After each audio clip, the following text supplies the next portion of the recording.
So for those of you who have read Stephen Covey's 7 Habits of Highly Effective People, you'll know where this story comes from.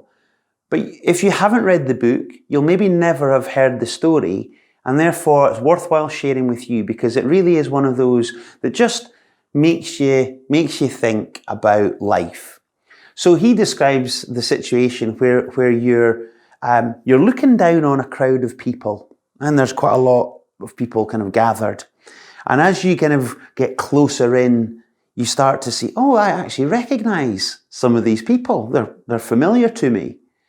And then as you get a bit closer into the picture, you can see, oh, they're in a place of worship, a church maybe. And then you realize that, oh, you get closer in, oh, it's a funeral. You're at a funeral. And then as the picture sharpens in its focus, you can see that there's a coffin there just at the front. And then as you get a little bit closer, actually in that coffin is you. It's your funeral. These people are your friends and family. So it might sound a little bit morbid, but if you think about, and Stephen Covey talks about this in relation to one of the habits, which is start with the end in mind, which is if the end is the real end, when you've shuffled off this earth, then as you look back, what kind of a life will you have led? What kind of a dad will you have been, or a mum? A sister or a brother, a friend? What kind of person have you been in business? In terms of some of the groups or the community activities that you play a role in, what would people be saying about each of those aspects of your life? And whatever you would like, who do you want to be there? What do you want them to be saying about you? What are the feelings that you leave them with? What's the legacy that you leave behind? All of those things, if you think about it in the long term, well, actually, they can happen, but they can only happen when you take things right back to where we are now and say, right, who's the person that I need to be? What are some of the things I need to do in order to grow into that kind of a legacy?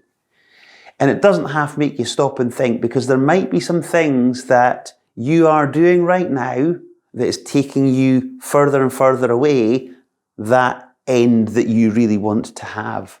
So there'll be some things that you absolutely need to stop doing, and there will be some things that you need to start doing. Now this is meant to excite you, by the way. This is not meant to depress you. Because if you start to paint a bit of a vision for your future self, and by the way, you're probably blooming good as you are. It's a case of then building upon that. But listen, you're human as well. You're going to have some things, just stupid things that you're doing. It's like, come on, let's cut back on that and let's start doing things in a slightly different and better way. But actually, as you get busy, start to live into that life, how much better do you feel? What kind of spin-off benefits do the people closest to you get as well as they see you become something bigger, better, richer, fuller version of you than you were before? So, if there's one thing that you could do to start, is go out and get that book, 7 Habits of Highly Effective People. I don't know what it costs these days, £15, but if you actually take the lessons on board that thing actually suggests, that will be the very best investment that you could ever make in yourself.